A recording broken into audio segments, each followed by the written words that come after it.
नमस्कार नमस्कार नमस्कार, जय हिंद, अस्सलाम वालेकुम, गुड इवनिंग। आप सब लोगों का स्वागत है नेशन नाउ में। मैं हूं एडवोकेट प्रदीप नाम्बियार जी के साथ, और आज हम बात करेंगे प्रदीप जी, आदरणीय सम्माननीय मोहन भागवत जी, आरएसएस के चीफ, सरकारेवाहा आरएसएस के राष्ट्रीय स्वयंसेवक संघ के, और उन्होंने आखिर कर क्या कहा, हर मस्जिद में शिवलिंग ढूंढना बंद कीजिए, हर मस्जिद में शिवलिंग ढूंढना बंद कीजिए, हर रोज एक नई कंट्रोवर्सी पैदा करना बंद कीजिए, हर रोज एक नई लड़ाई शुरू करना बंद कीजिए।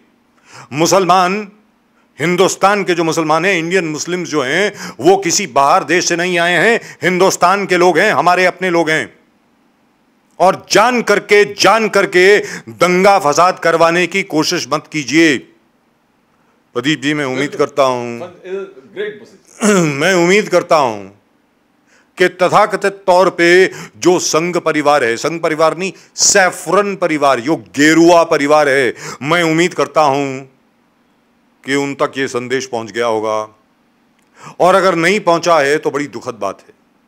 आखिरकार 1948 में एक रेजोल्यूशन पास हुआ कॉन्स्टिट्यूएंट असेंबली में, जो ये कहा गया कि दो जगह को छोड़ करके, दो स्थान को छोड़ करके, यानी राम जन्मभूमि अयोध्या में और सोमनाथ मंदिर सोमनाथ में, इन दो जगह को छोड़ करके बाकी हर धार्मिक स्थल on an as is where is basis रहेगा, यानी जो है वैसा ही रहेगा।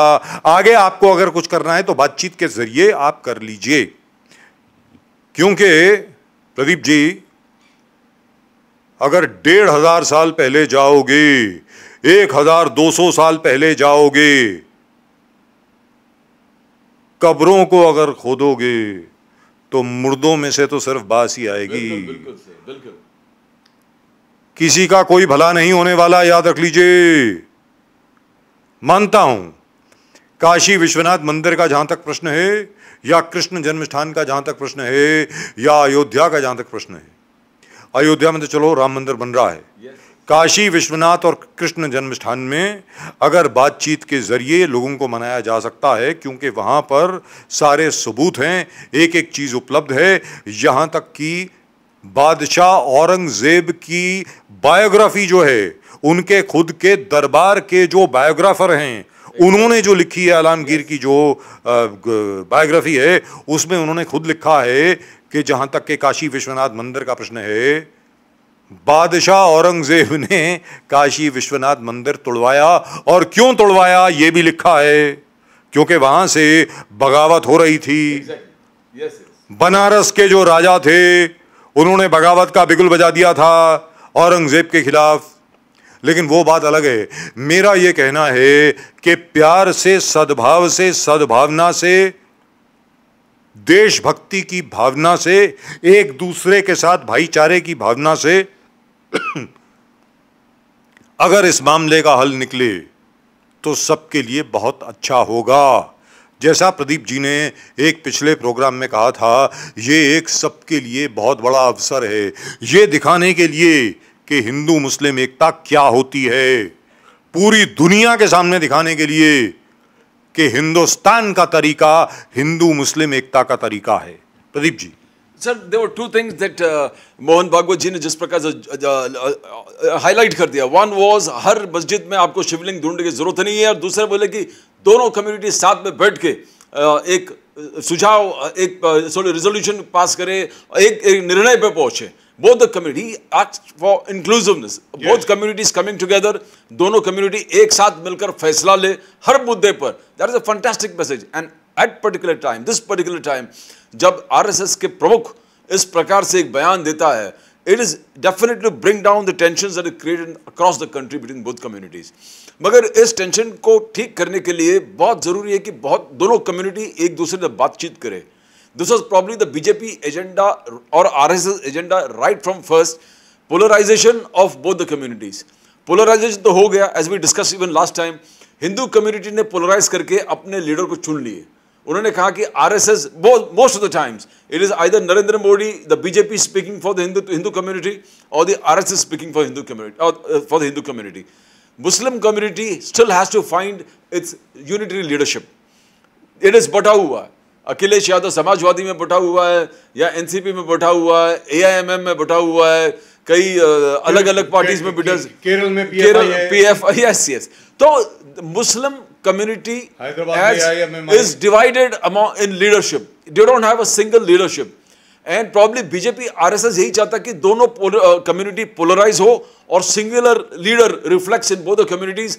बातचीत से हल, जैसे मोहन भागवत जी ने कहा कि दोनों कम्युनिटी बात करके हल सॉल्यूशन की तरफ बढ़ना चाहिए. And you said and everybody says Kashi Vishwanath एक जबरदस्त उदाहरण बन सकता था, मगर अभी कोर्ट मैटर है. बट जैसे मोहन भागवत जी ने कहा कि दोनों समुदाय एक दूसरे के साथ बातचीत के माध्यम से हल निकाले, तो जबरदस्त एक मिसाल पूरे देश विदेश में चला जाता कि यहाँ भारत में पुराने जो historical wrongs of the past को ट्रीट करने के लिए, क्योर करने के लिए दोनों समुदाय एक साथ आके एक ही मन से ये जॉइंट डिक्लेरेशन एक साथ कर दिया. अगर ऐसा होता, दोनों कम्युनिटी साथ मिलकर कहते थे, काशी विश्वनाथ में बाबा जी का भी वहां पर स्थापना भी हो जाता और मस्जिद में लोग नमाज करने भी चला जाता. दोनों चीज एक हिस्टोरिकल यूनिट, एक यूनिफाई, एक पूरे देश विदेश में एक सिंबल, एक संदेश चला जाता कि यहाँ के हिंदू मुसलमान कैसे पुराने 500 साल पहले जो औरंगजेब ने जो गलतियां की उसको किस प्रकार से सुधारे.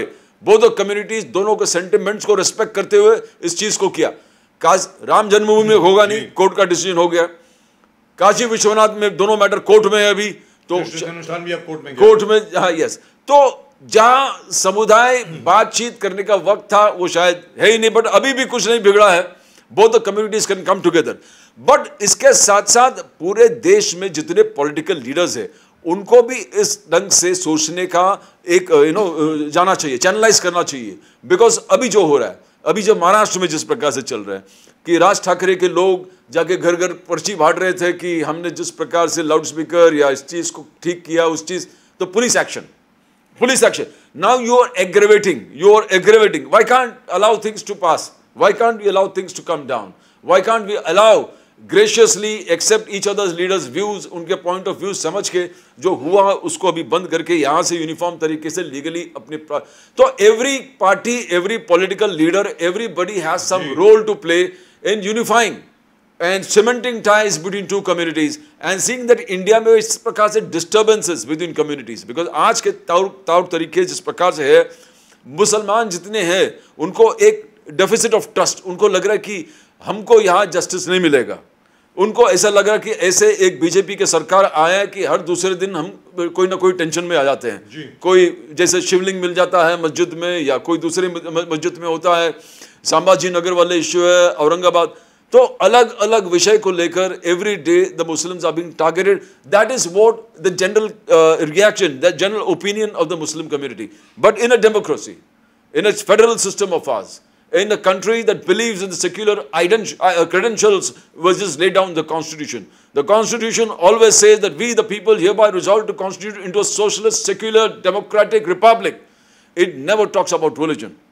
Religion के बारे में हमारे preamble में नहीं है, हमारे संविधान में नहीं है, तो उस sentiments को echo करना चाहिए. So it is the job of the state. It is the job of the state. अगर कोई भी community को ऐसा लगे कि हमको शायद यहाँ पर जस्टिस ने या नेग्लेक्ट हो रहा है, हमारे एक फियर साइकोसिस है इस कम्युनिटी में, तो it's a state's responsibility. Pradeep ji, state's responsibility to come talk to them, tell them you are part of the main stream, you are part of the process, you are equal in every respects, equality before the law, equal protection of rights. Your rights are not at all underrated. लेकिन प्रदीप जी यहाँ पर अगर देखा जाए जो मुस्लिम समुदाय है, बिल्कुल सर, ऐसा नहीं है कि उनकी जो एंजाइटी है अंदर से जो मुस्लिम समुदाय में फिक्र है वो गलत है, ऐसा नहीं है. बहुत हद तक जस्टिफाइड है साहब. याद रख लीजिए 1992 6 दिसंबर को बाबरी मस्जिद को तोड़ा गया, जो ढांचा था बाबरी मस्जिद का. इसके बावजूद कि उच्चतम न्यायालय का स्टे था उसके ऊपर, सुप्रीम कोर्ट ने कहा था स्टेटस को टू बी मेंटेन्ड, उसके बावजूद उसको डिमोलिश किया गया.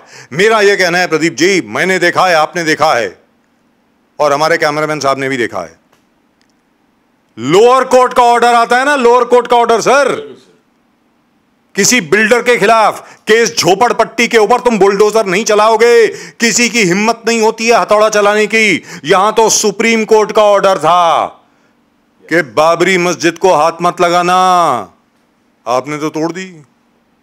और यह कह दिया बाद में कल्याण सिंह जी ने कि श्री राम खुद आए तोड़ के चले गए, मैं क्या करूं।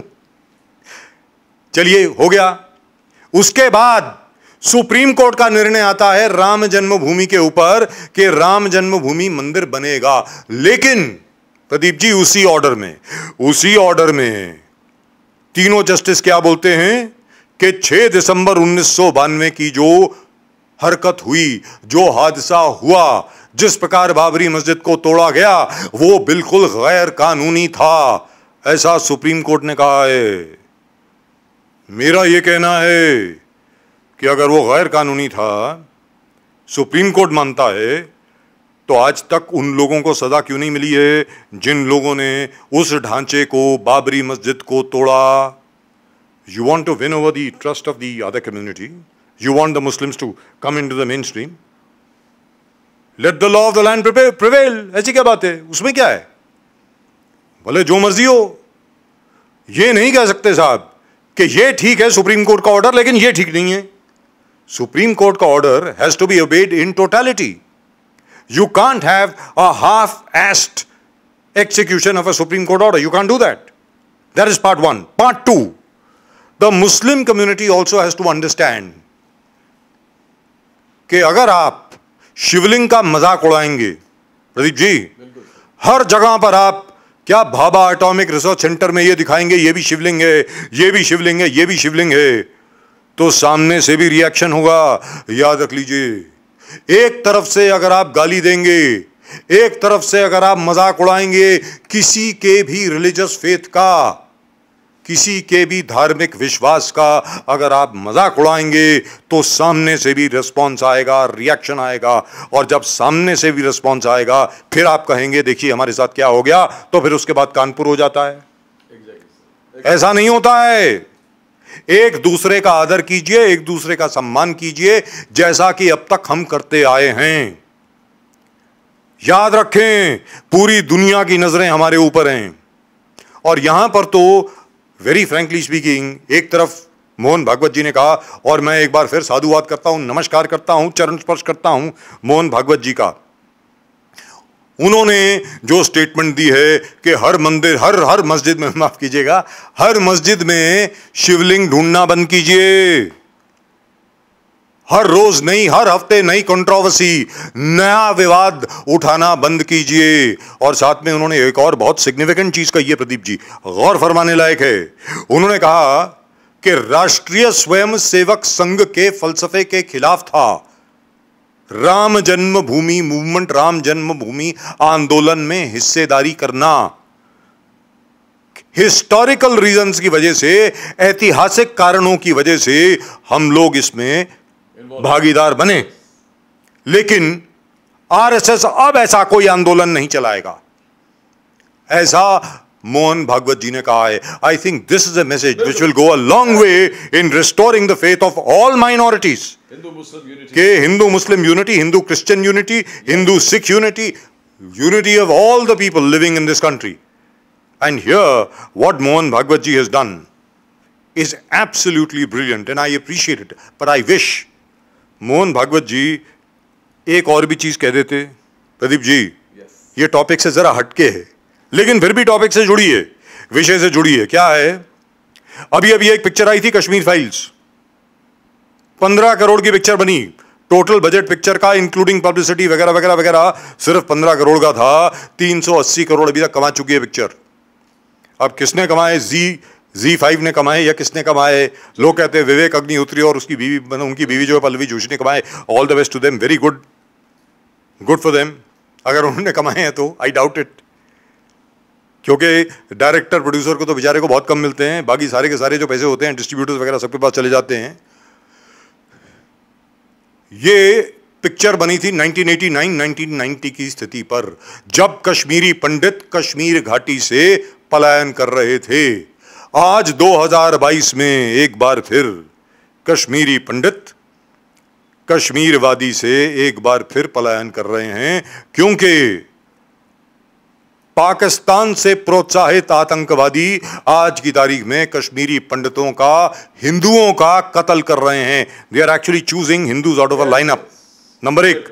नंबर 2, जितने कश्मीरी मुसलमान हिंदुस्तान के साथ हैं, जो हिंदुस्तान का तिरंगा झंडा अपनी छाती पर लेकर चलते हैं, उनका भी कत्ल हो रहा है.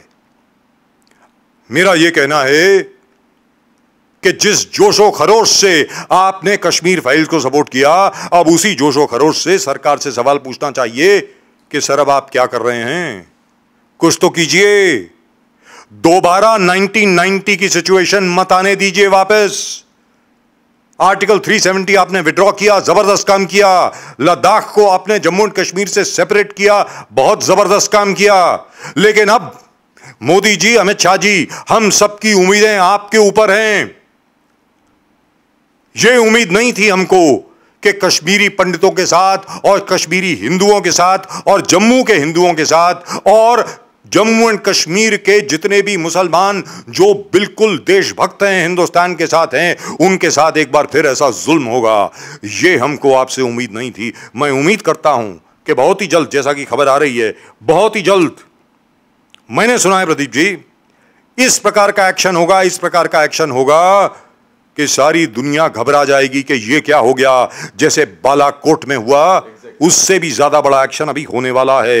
And remember, you heard it right here first on Nation Now. Pradeep जी.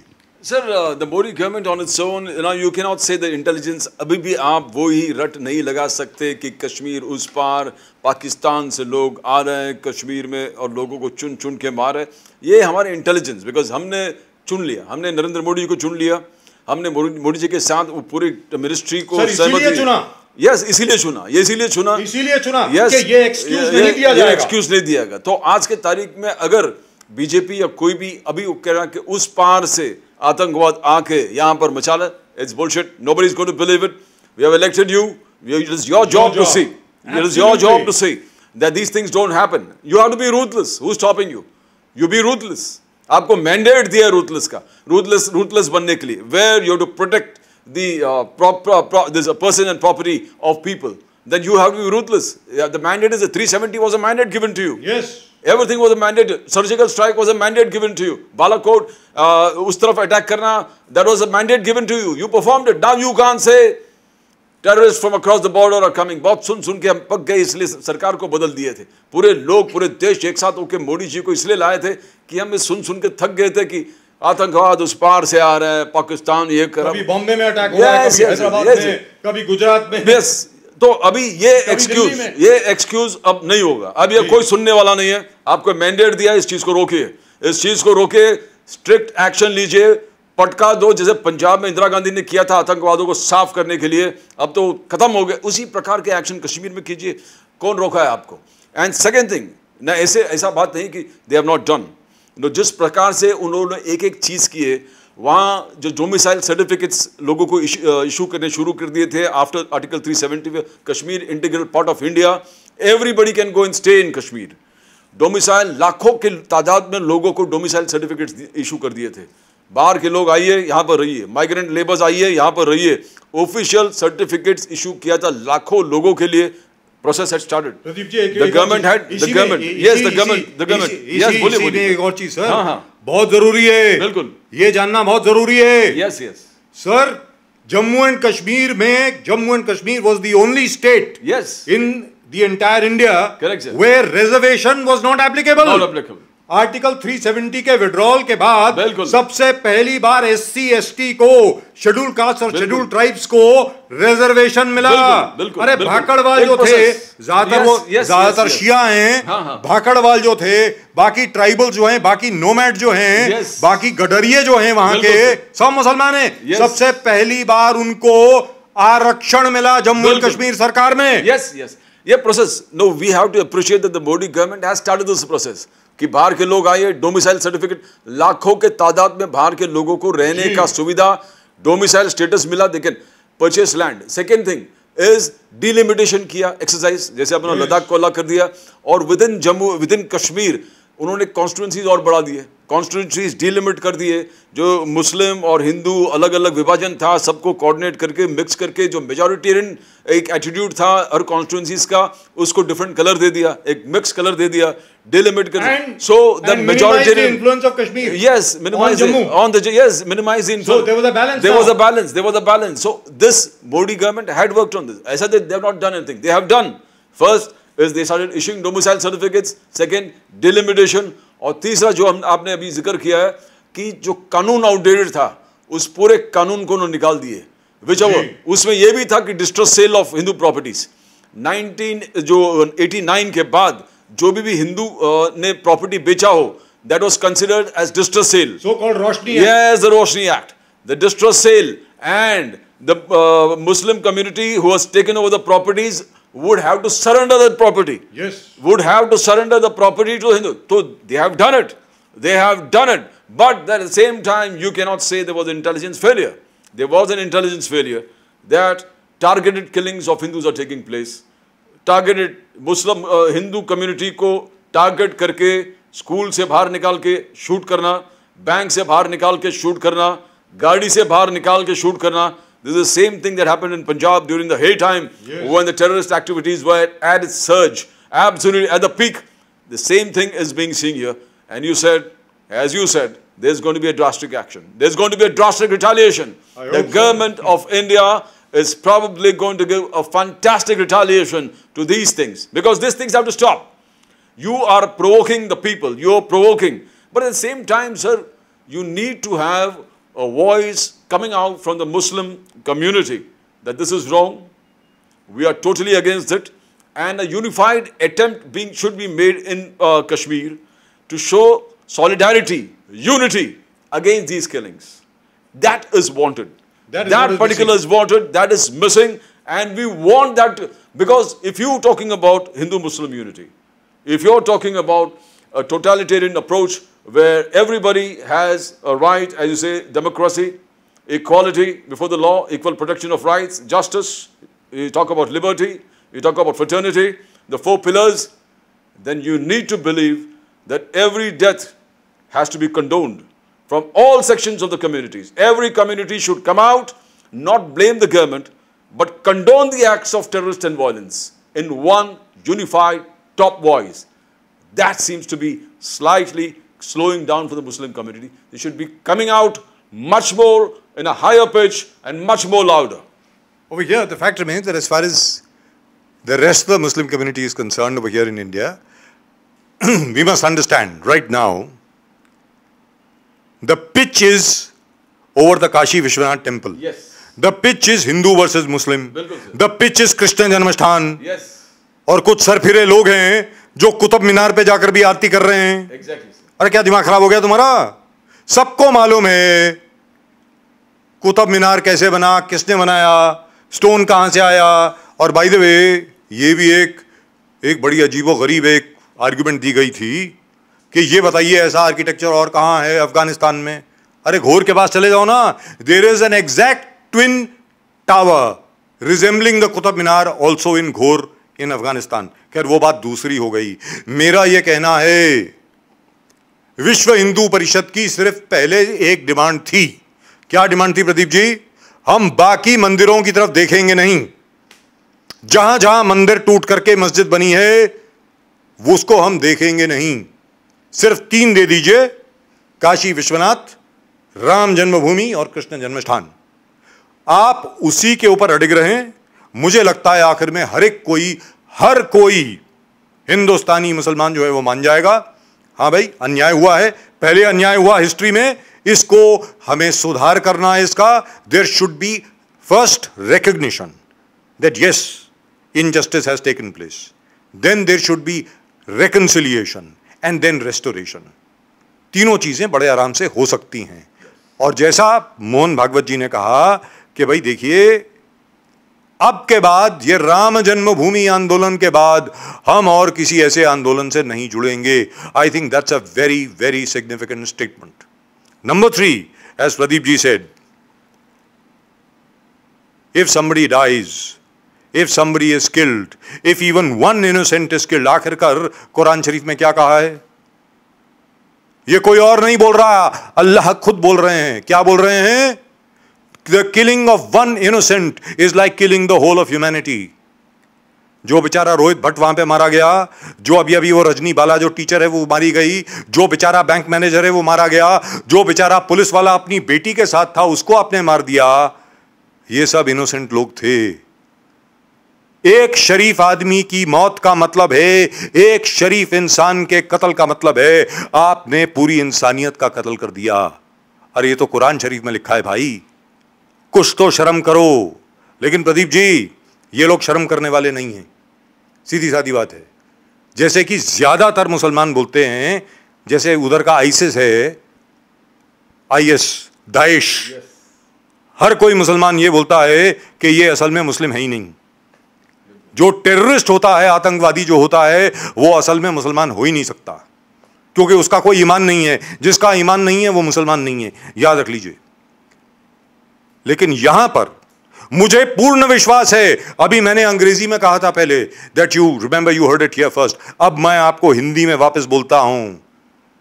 कुछ ही चंद दिनों में, हो सकता है अगले हफ्ते ही, नरेंद्र मोदी और अमित शाह की तरफ से ऐसा एक्शन होने वाला है कश्मीर से संबंधित कि पूरी दुनिया आश्चर्यचकित रह जाएगी, हैरान रह जाएगी कि ये क्या हो गया। And remember, you heard it right here first.